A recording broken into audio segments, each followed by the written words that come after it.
Hello बच्चों, क्या हाल चाल? बढ़िया एकदम।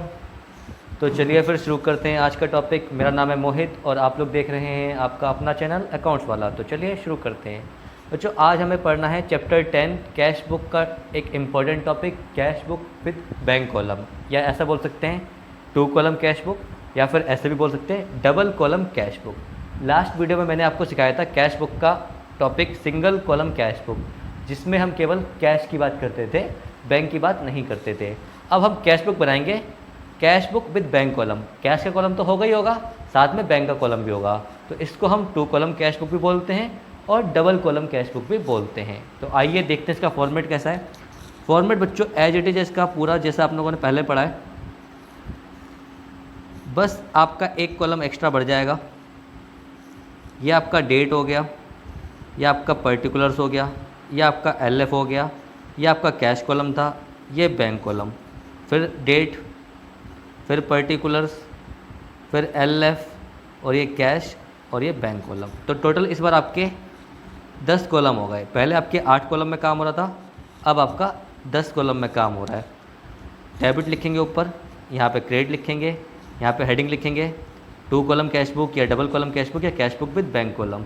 ये आपकी डेट हो गई, डेट ऑफ ट्रांजैक्शन।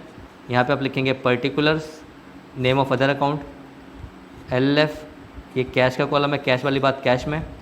ये बैंक का कॉलम है आपका, बैंक वाली बात बैंक में। ये आपका डेट फिर से आ गया, ये पर्टिकुलर्स और फिर LF, ये कैश और ये आपका बैंक। तो बिल्कुल सेम फॉर्मेट है जो आपका सिंगल कॉलम कैश बुक का था, वही आपका डबल कॉलम कैश बुक का है। बस अब आपको बैंक कॉलम अलग से ऐड करना है, मतलब अब आप कैश के साथ साथ बैंक की ट्रांजैक्शन को भी रिकॉर्ड करेंगे। तो इसमें आपको कुछ इंपॉर्टेंट पॉइंट्स हैं जो मैं आपको बता रहा हूँ, उसके बाद हम एक क्वेश्चन करेंगे अच्छे से समझने के लिए। पॉइंट्स टू रिमेंबर, ये आपके कुछ पॉइंट्स हैं जो आपको अच्छे से समझने।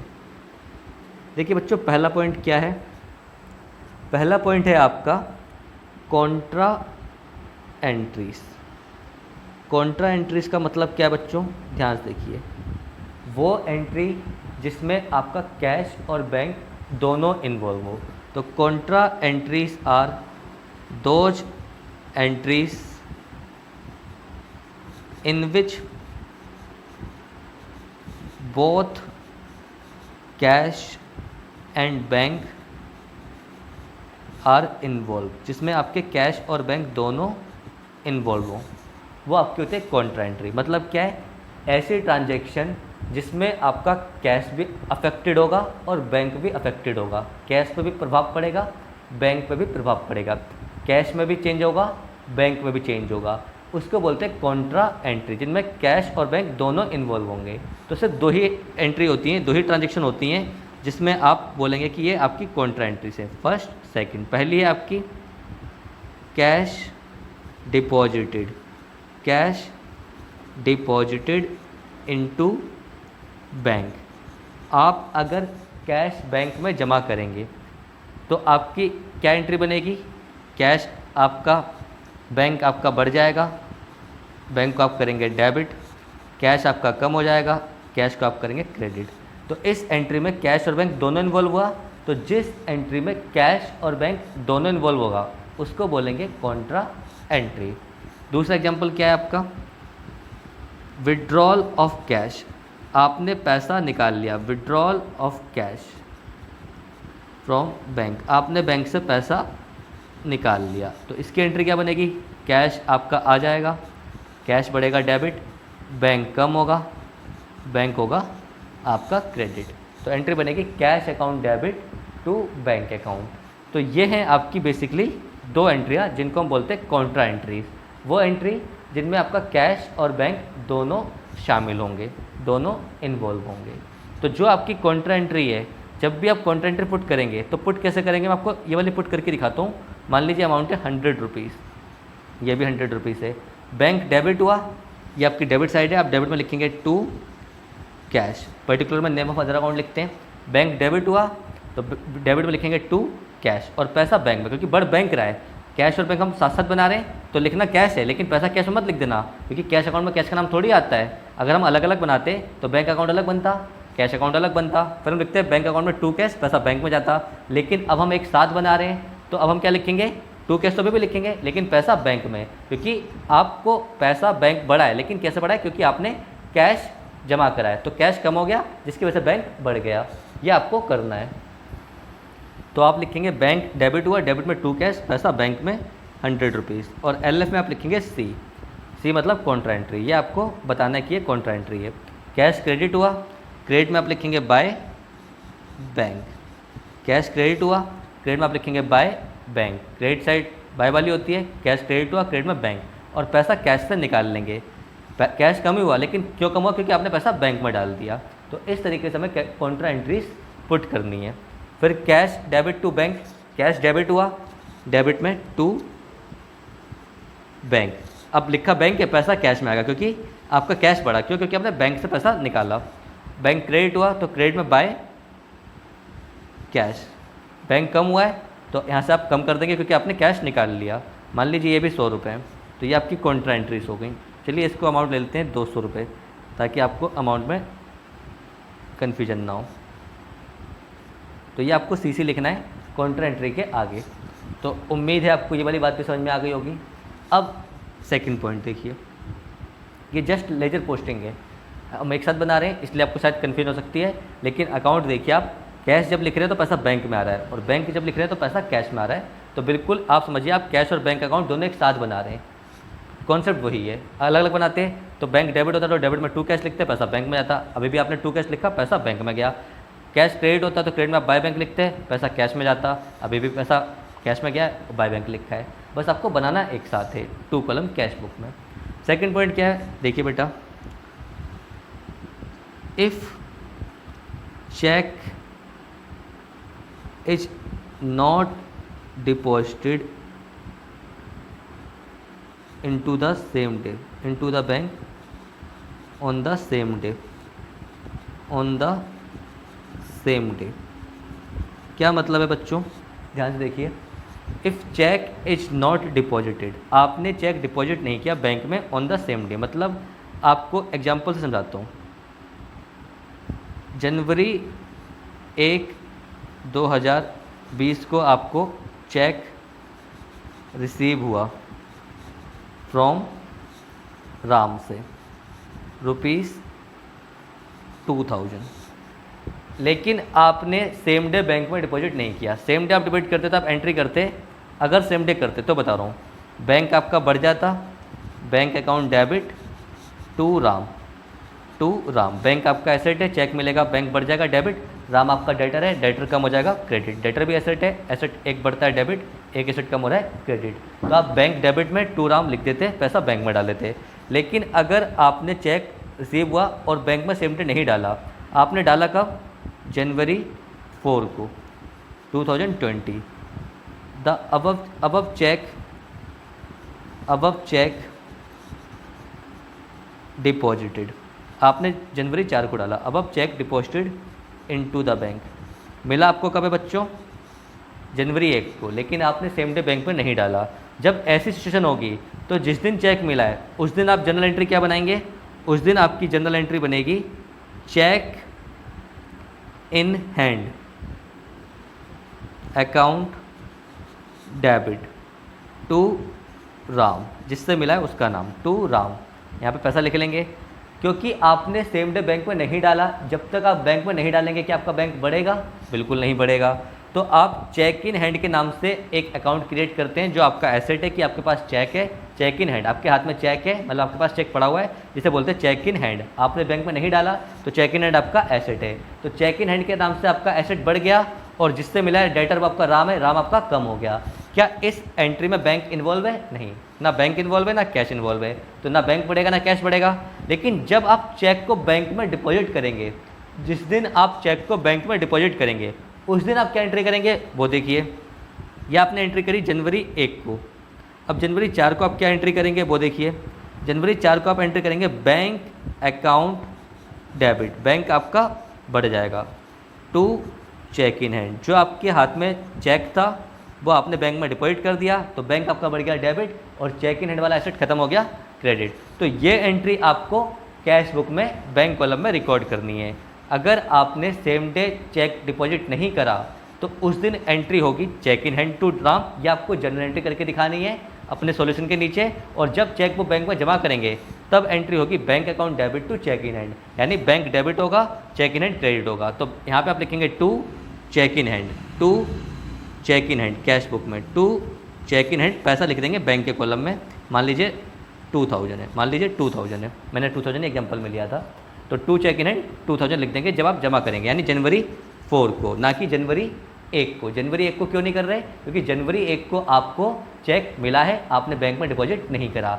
जिस दिन मिलेगा और अगर सेम डे बैंक में डिपॉजिट नहीं करेंगे तो ये एंट्री, जिस दिन डिपॉजिट करेंगे तो ये एंट्री। लेकिन अगर आपने सेम डे डिपॉजिट कर दिया है तो डायरेक्ट आप एंट्री करेंगे bank account debit to debtor, जिससे भी आपको चेक मिला है, तो बैंक डेबिट हो जाएगा, डेबिट में टू डेटर पैसा बैंक में। तो मुझे उम्मीद है आपको ये वाली बात समझ में आ गई होगी।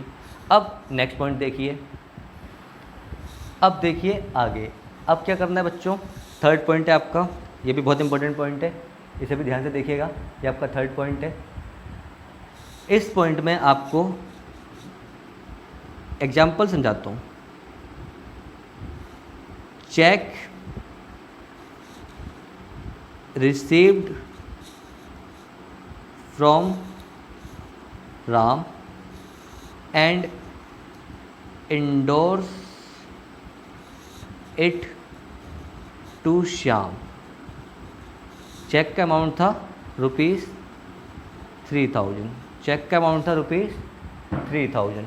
आपको चेक मिला है राम से और आपने इंडोर्स कर दिया है चेक श्याम को, आपने इंडोर्स कर दिया है चेक श्याम को।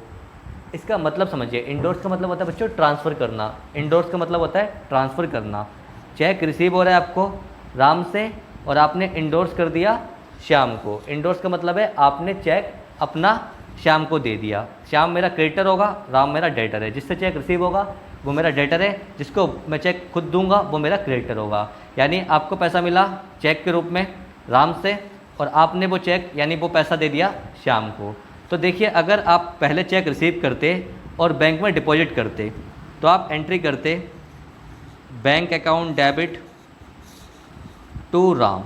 अगर आप पहले चेक डिपॉजिट करते बैंक में 3000 और बाद में अगर आप चेक राम को, बाद में अगर ये चेक आप शाम को देते, जब आप शाम को चेक इशू करते तो आप एंट्री करते श्याम डेबिट टू बैंक 3000। तो पहले आप चेक बैंक में डिपॉजिट करते, आपका बैंक बढ़ता, डेटर कम होता।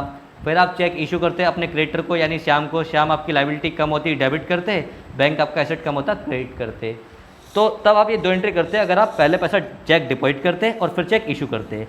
लेकिन अब क्या किया, आपने चेक रिसीव करा राम से और इंडोर्स, इंडोर्स का मतलब है ट्रांसफ़र करना, आपने वो चेक ट्रांसफ़र कर दिया श्याम को, यानी आपने चेक बैंक में डिपॉजिट नहीं करा।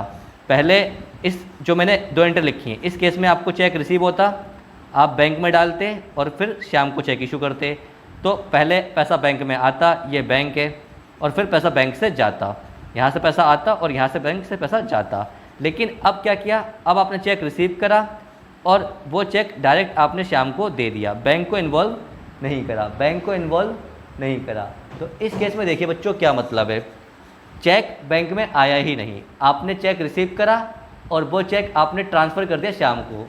आपका श्याम क्रेडिटर है, आपको श्याम को, आपने श्याम को पैसा देना होगा, तो आपको जैसे चेक मिला आपने कहा मुझे तो सामने वाले का खुद पैसा देना है श्याम का, तो चल श्याम ये चेक तू ले ले।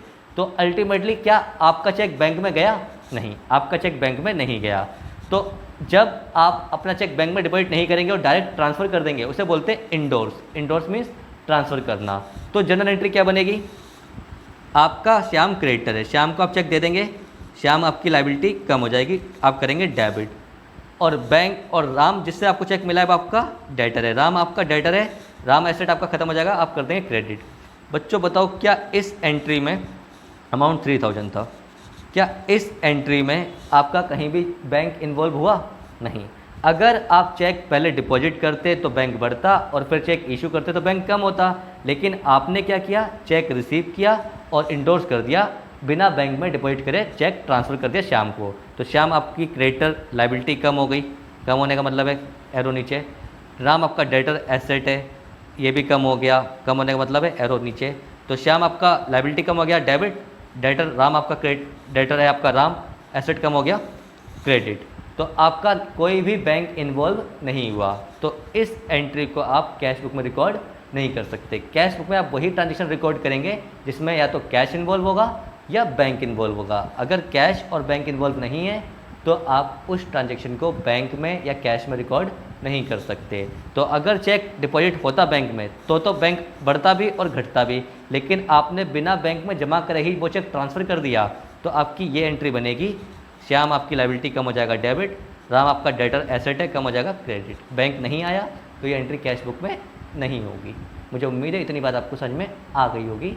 और चौथा पॉइंट वही है आपका, डिस्काउंट रिसीव हो या डिस्काउंट अलाउड हो, इनकी आपको जर्नल एंट्री पास करनी है। इनकी आपको जर्नल एंट्री पास करनी है सॉल्यूशन के नीचे। इसकी कैश बुक में कोई रिकॉर्डिंग नहीं होगी। एग्जांपल देता हूँ, ये आपको मैं समझा भी चुका हूँ। मान लीजिए मुझे रिसीव हुए राम से कैश या चेक की बात कर लेते हैं, वैसे कैश भी कर लो कोई फ़र्क नहीं पड़ेगा, कैश या बैंक दोनों ही कर लेता हूँ। कैश या बैंक अकाउंट डेबिट 490, मैंने उसे 10 रुपये का डिस्काउंट दिया, discount allowed account debit 10 to Ram 500। तो मेरा कैश बैंक कितने से बढ़ा 490 से, तो कैश बैंक को मैं डेबिट में लिखूंगा कैश बुक में। ये कैश बुक है, मान लीजिए ये कैश कॉलम है, ये बैंक कॉलम है, ये कैश कॉलम है, ये बैंक कॉलम है, सी बी। तो मान लीजिए अगर कैश में मिला होगा तो मैं लिखूंगा 2 राम कैश कॉलम में, बैंक में मिला होगा तो लिखूंगा 2 राम बैंक कॉलम में। कितना amount 490। Discount allowed to Ram वाला जो पार्ट है 10 रुपीज़ का, जो 500 में 10 रुपये डिस्काउंट के हैं, उसकी मुझे जनरल एंट्री पास करनी है। क्या जनरल एंट्री पास करनी है? Discount allowed account debit to Ram. क्या जनरल एंट्री पास करनी है? Discount allowed account debit to Ram 10 rupees. तो डिस्काउंट रिसीव हो या डिस्काउंट अलाउड हो, उस वाले पार्ट को आपको जनरल एंट्री में रिकॉर्ड करना है। बाकी जितना कैश आपका इंक्रीज हुआ या डिक्रीज हुआ उतने पार्ट की आपको रिकॉर्डिंग करनी है कैश बुक में। ये आप पहले भी सीख चुके हैं मुझसे जब आपने सिंगल कॉलम कैश बुक बनाई थी, और ये मैंने आपको दोबारा बता दिया है। सिंगल कॉलम कैश बुक में भी मैंने आपको ये पॉइंट बताया था और अब 2 कॉलम में भी आपके पॉइंट बता दिया है। तो आइए अब स्टार्ट करते हैं क्वेश्चन और देखिए कैसे करते हैं क्वेश्चन को। हाँ जी, तो स्टार्ट करते हैं आपका पहला क्वेश्चन, क्वेश्चन नंबर 5, पेज है 10.38, ये 2 कॉलम कैश बुक का है। Question number 5, new book, page number 10.38। आइए रीड करते हैं मेरे साथ साथ और करते हैं। Record the following transactions in double column cash book and balance the book on 31 मार्च 2020। आपको बोला है डबल कॉलम कैश बुक बनानी है और बैलेंस निकालना है 31 मार्च 2020 को। ये आपको मार्च मंथ की ट्रांजेक्शन्स दे रखी हैं। तो सबसे पहले आपको गिवन है मार्च 1 2020, cash in hand 12,750, cash at bank 72,400। इसका मतलब क्या होता है बच्चों? कैश इन हैंड का मतलब है हमारे पास मार्च के मंथ में कैश का कितना बैलेंस अवेलेबल है, तो ये कैश का ओपनिंग बैलेंस है। और कैश एट बैंक का मतलब है मार्च 1 को बैंक में हमारा कितना बैलेंस अवेलेबल है, तो ये बैंक का मार्च महीने का ओपनिंग बैलेंस है। ये हमें मंथली बनानी है और ये हमें मार्च मंथ की बनानी है। तो कैश इन हैंड का मतलब है कैश का opening balance, cash at bank का मतलब है यहाँ पे बैंक का ओपनिंग बैलेंस, और एसेट, कैश और बैंक दोनों एसेट है, एसेट का ओपनिंग बैलेंस डेबिट साइड में लिखते हैं, ये आपको अच्छे से पता है। तो आइए देखिए मेरे साथ साथ, डेट में लिखिए 2020 मार्च 1 टू बैलेंस BD मतलब ब्रॉड डाउन, ये मार्च महीने का ओपनिंग बैलेंस है। कैश का है 12,750 और बैंक का है 72,400। अब आइए पहली एंट्री देखते हैं। March 4, received from Asha cash 1200 and cheque 3,200, allowed discount 400। आपको आशा से कैश मिला है 1200 रुपये का और चेक मिला है 3200 का। डिस्काउंट वाले पार्ट की आपको जर्नल एंट्री करनी है। मैं आपको समझाने के लिए पूरी एंट्री बता देता हूँ, लेकिन मैं आपको डायरेक्ट कराऊंगा आगे से। पहले आप अगर कैश आशा से मिलेगा तो एंट्री करते कैश अकाउंट डेबिट कितना 1200, मैं कंपाउंड एंट्री कर दूंगा एक साथ। चेक मिला है तो उसके लिए बैंक डेबिट करेंगे, बैंक अकाउंट डेबिट 3200। अच्छा, क्या ये चेक सेम डे बैंक में डिपॉजिट करा है बच्चों? ये कैसे पता चलेगा? आपको या तो यहाँ पे बोल देगा, यहाँ नहीं बोला तो आपको आगे की एंट्रीज चेक करनी है। अगर आगे कहीं लिखा हुआ है कुछ तो वैसा वैसा फॉलो करना है, और आगे कुछ नहीं लिखा तो हम ये एज्यूम कर लेंगे कि चेक सेम डे डिपॉजिट है, फिर चेक इन हैंड वाला पॉइंट नहीं आएगा। तो चेक करता हूँ मैं, क्या आगे चेक के बारे में कुछ बोला है? नहीं, आगे चेक के बारे में कुछ नहीं बोला। जो 3200 का चेक है इसके बारे में आगे कुछ नहीं बताया, तो मैं एज्यूम कर लूँगा ये चेक सेम डे बैंक में डिपॉजिट कर दिया होगा, इसलिए मैंने बैंक को डेबिट कर दिया। डिस्काउंट दिया है हमने उसे, तो डिस्काउंट अलाउड डेबिट हो जाएगा। Discount allowed account debit 400। Total कितना बनेगा? 2 आशा। आशा आपकी डेटर है, ख़त्म हो जाएगी डेटर 1200, 3200, 4400, 44 4 4800, 4800। 4800 रुपीज़ से आपकी आशा ख़त्म हुई, आशा क्रेडिट हुई, डेटर क्रेडिट हुई। लेकिन आपका कैश और बैंक कितना बढ़ा? कैश बढ़ा 1200 से, बैंक बढ़ा 3200 से। तो कैश डेबिट हुआ, डेबिट में लिखूँगा मार्च 4 को 2 आशा। कैश डेबिट हुआ, क्रेडिट क्या हुआ? आशा, तो 2 आशा। कैश के कॉलम में 1200 रुपीज़।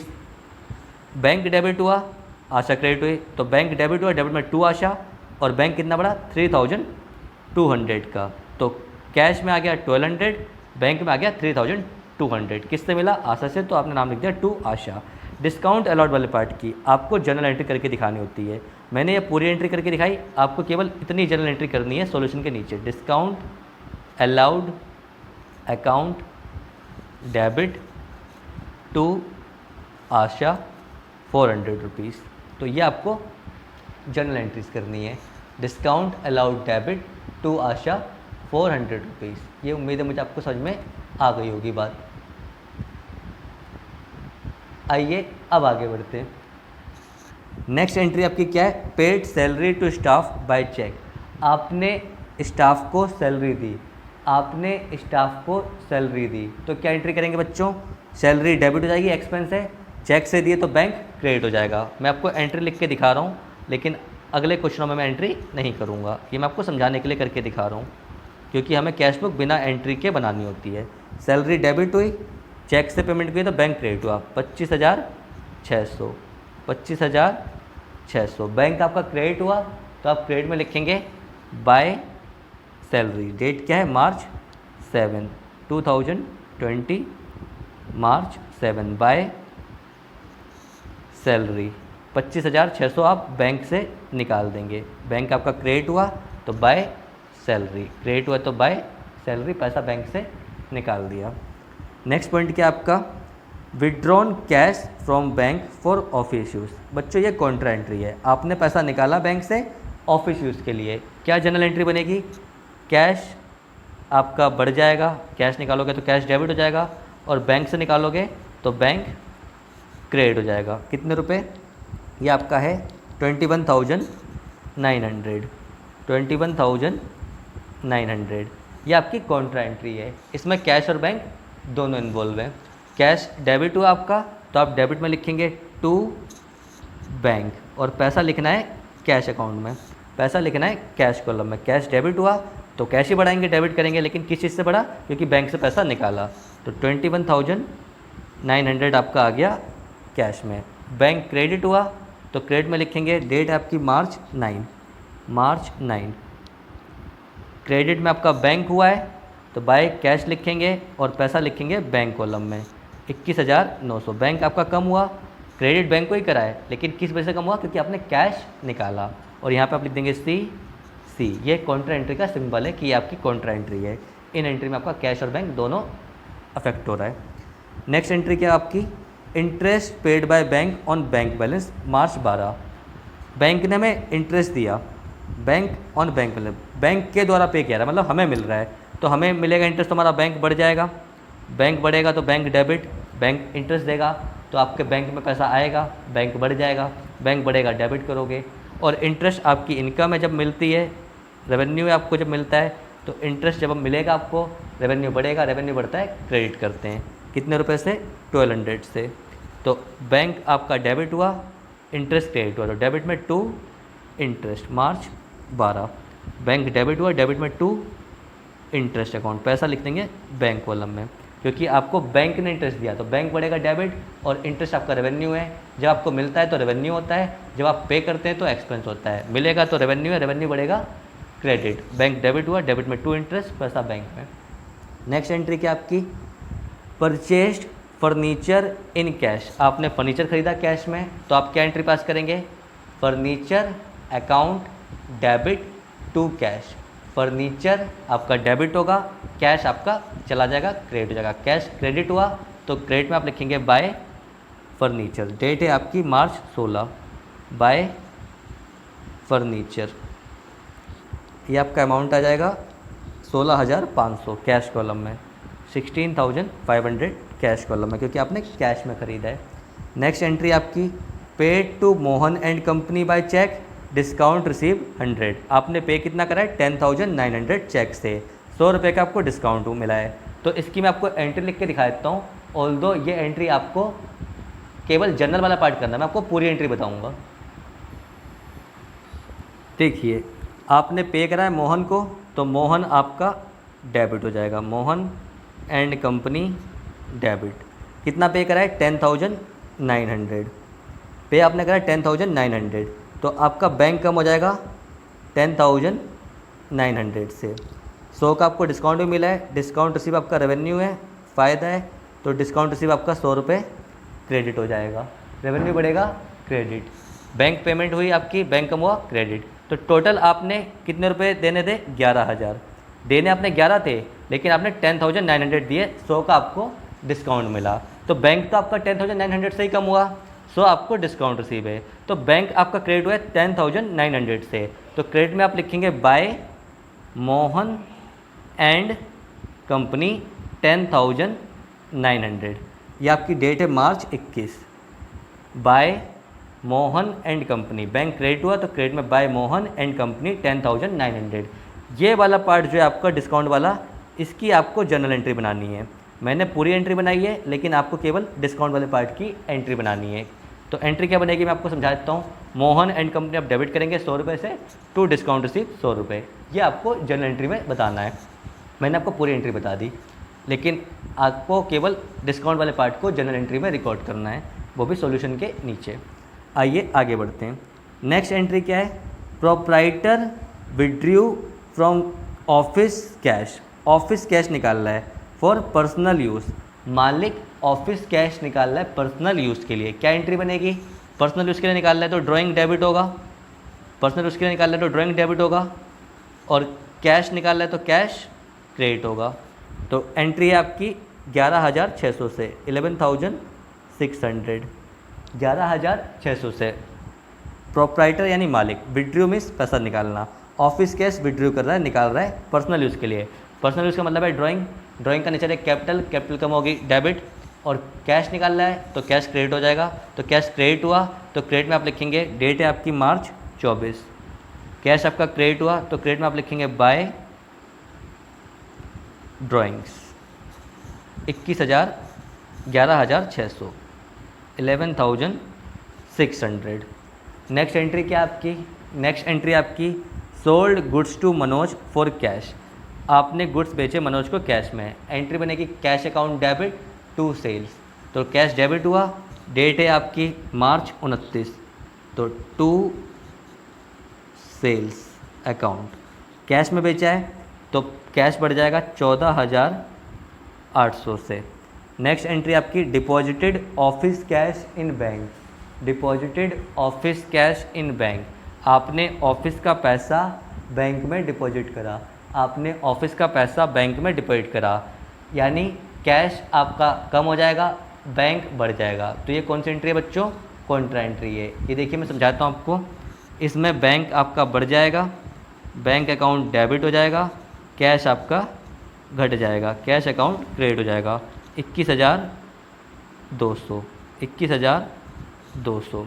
बैंक आपका डेबिट हुआ, डेबिट में आप लिखेंगे मार्च 31 को टू कैश बढ़ाना बैंक को ही है, लेकिन किस चीज़ से बढ़ा, क्योंकि आपने कैश डिपॉजिट करा, तो बैंक आपका 21,200 से बढ़ गया। यहाँ पे आपने लिख दिया सी, कैश क्रेडिट हुआ, मार्च 31 को आप लिख देंगे बाय बैंक, लिखना कैश के कॉलम में, लेकिन किस चीज़ से कम हुआ, क्योंकि आपने पैसा बैंक में डिपॉजिट कर दिया, तो कैश कम हुआ बैंक में डिपॉजिट की वजह से, यहाँ पे आप लिख देंगे सी।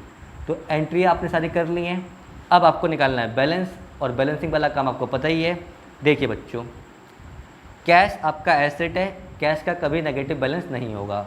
आपके हाथ में 100 रुपये हैं, आप 100 रुपये खर्च कर सकते हैं, मैक्सिमम 110 खर्च नहीं कर सकते। तो कैश आपका एसेट है, एसेट की हमेशा डेबिट साइड बड़ी आएगी, एसेट की हमेशा डेबिट साइड बड़ी आएगी, एसेट का डेबिट बैलेंस होता है। लेकिन एसेट में बैंक आपका एक्सेप्शन है, बैंक से आप ज़्यादा पैसा भी निकाल सकते हैं। जब हम बैंक से ज़्यादा पैसा निकाल लेते हैं, जितना हमारा जमा है उससे भी ज़्यादा, तो उस सिचुएशन को बोलते हैं बैंक ओवरड्राफ्ट, वो मैं आपको आगे बताऊँगा। तो कैश आपका एसेट है, एसेट की हमेशा डेबिट साइड बड़ी आएगी, क्रेडिट छोटी आएगी। तो आप पहले टोटलिंग करेंगे और यहाँ पे बैलेंस लिख देंगे। लेकिन बैंक की आपकी डेबिट भी बड़ी हो सकती है और क्रेडिट भी बड़ी हो सकती है, और बैलेंसिंग करना मैंने आपको अच्छे से सिखा रखा है। पहले आप टोटलिंग कर दो दोनों साइड की, जो साइड बड़ी है दोनों साइड उसका टोटल लिखना है, जो छोटी है उस साइड आपको बैलेंस लिखना है। आइए मैं आपको दोबारा सिखाता हूँ। पहले मैं कैश करूँगा, कैश आपका एसेट है, कैश की हमेशा डेबिट साइड ही बड़ी होगी, तो दोनों साइड में कैश वाला टोटल लिख लूँगा, डेबिट साइड वाला। तो देखिए कैसे निकालना है बैलेंस, आइए दिखाता हूँ, मैं आपको समझाता हूँ। कैश की डेबिट साइड की टोटलिंग कर लेंगे और क्रेडिट की कर लेंगे। कैश की डेबिट साइड ही बड़ी होगी, क्रेडिट अगर बड़ी आ रही है तो आपका क्वेश्चन गलत है, आपने कोई एंट्री गलत पुट करी है। देखिए कैश की टोटलिंग क्या बनेगी, मैं आपको बताता हूँ।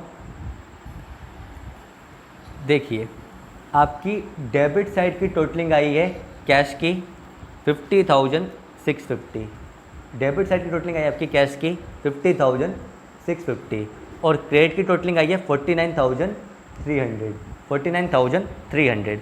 तो जो साइड बड़ी है दोनों साइड वो लिखते हैं बैलेंसिंग में। तो आपकी डेबिट साइड बड़ी है 50,650, तो वो आपने यहाँ पे भी लिख लेना है 50,650, और क्रेडिट साइड का टोटल है 49,300। तो 50,650 में से 49,300 गए तो आपका बैलेंस आ गया 1350, 1,350। यानी आपका मंथ एंड पे मार्च 31 को कैश का कितना बैलेंस बचा, इसे बोलेंगे क्लोजिंग बैलेंस, इसे बोलेंगे क्लोजिंग बैलेंस 1,350। क्लोजिंग बैलेंस को बोलते हैं बैलेंस सीडी, सीडी यानी carried down. Opening balance BD, closing balance CD, BD मतलब ब्रॉट डाउन, सीडी मतलब कैरिड डाउन। मंथ एंड में आपने 50,650 रुपये आपके पास आए, डेबिट का मतलब है इतने रुपये आए, और ये प्लस ये इनकी टोटलिंग बनी 49,300, ये आपके खर्च हुए कैश में। तो कितना बच गया, 50,650 आया और 49,300 गया, तो 1,350 रुपये आपके पास कैश का इस समय अवेलेबल है। और ये बनेगा नेक्स्ट मंथ का, अप्रैल मंथ का ओपनिंग, मार्च का क्लोजिंग, अप्रैल का ओपनिंग। तो यहाँ पे आप लिखेंगे जब अप्रैल स्टार्ट करेंगे, अप्रैल 1 टू बैलेंस बीडी, तो कैश इन हैंड कितना है आपका 1,350, तो आप लिखेंगे 1350। जब आप अप्रैल मंथ स्टार्ट करेंगे तो ये क्लोजिंग बैलेंस मार्च का अगले महीने का बनेगा ओपनिंग बैलेंस, तो आप लिखेंगे टू बैलेंस बीडी 1,350, ये आपका कैश का आ गया। अब देखिए बैंक का करते हैं। ये देखिए बैंक की डेबिट साइड की टोटलिंग है 98,000 और क्रेडिट की टोटलिंग है 58,400। तो 98,000 डेबिट का मतलब इतना आपका बैंक आया मार्च के मंथ में, इतना से आपका बैंक बढ़ा। क्रेडिट का मतलब है इतनी आपकी बैंक से पेमेंट हुई, इतने से आपका बैंक कम हुआ। तो 98,000 की बैंक में पैसे आए और 58,400 से बैंक का पैसा गया, तो कितना बच गया 39,600। 98,000 माइनस 58,400, तो बैंक का इतना बैलेंस आपका बच गया। यानी अभी भी आपका 39,600 बैंक में डिपॉजिट है, यानी इसे ये भी आपका बैंक का पॉजिटिव बैलेंस है, यानी इतना आपका बैंक के पास अभी अवेलेबल है, इतना पैसा आपका अभी बैंक में जमा है। तो जब ये पॉजिटिव में आएगा तो इसे बोलेंगे फेवरेबल बैलेंस, और जब ये नेगेटिव में आएगा तो हो जाएगा अनफेवरेबल, तो होता है ओवरड्राफ्ट। ये पॉजिटिव में आया है यानी इतना पैसा मेरा बैंक में डिपॉजिट है, तो ये मेरा बैंक का पॉजिटिव बैलेंस है। बैंक एसेट है, एसेट का वैसे रूल है डेबिट बैलेंस होगा, यानी डेबिट साइड बड़ी होगी, लेकिन बैंक से आप एक्स्ट्रा निकाल सकते हैं, जितना आपके अकाउंट में जमा है उससे भी ज़्यादा। तो बैंक के कैश में आपका नेगेटिव बैलेंस हो सकता है, यानी क्रेडिट साइड भी बड़ी हो सकती है। उस सिचुएशन को बोलते हैं ओवरड्राफ्ट, वो आपको आगे वाले क्वेश्चन में बताऊंगा मैं। तो आइए इसकी भी बैलेंसिंग करते हैं। डेबिट साइड का टोटल आया 98,000, तो मैंने यहाँ पे भी 98,000 लिख लिया, यहाँ पे भी 98,000 लिख लिया। जो साइड बड़ी होती है दोनों साइड वो टोटलिंग लिखनी है, जो छोटी है उस साइड बैलेंस निकालना है। तो डेबिट 98,000 आई, क्रेडिट आपकी आई 58,400। तो 98,000 यहाँ लिखा, 98,000 यहाँ लिखा। अब 98,000 में से इन सब की टोटलिंग हुई 58,400, तो उसको लेस कर दूंगा तो बैलेंस आपका आ जाएगा 39,600। यानी इतना मेरा बैंक का क्लोजिंग बैलेंस है मार्च 31 को, इतना पैसा मेरा बैंक में अभी भी जमा है। और ये अगले महीने का बनेगा आपका ओपनिंग बैलेंस। तो अगले महीने आप लिखेंगे 39,600 टू बैलेंस BD में बैंक के कॉलम में। तो मुझे उम्मीद है बच्चों आपको कैश बुक वाली बात समझ में आ गई होगी। हम और भी क्वेश्चन करेंगे ताकि आपको और बेटर तरीके से कॉन्सेप्ट क्लियर हो। अगर वीडियो अच्छा लगा हो तो प्लीज़ वीडियो को लाइक करिए, चैनल को सब्सक्राइब करिए। फिर मिलेंगे अगली वीडियो में, तब तक के लिए till then take care, bye bye, good bye.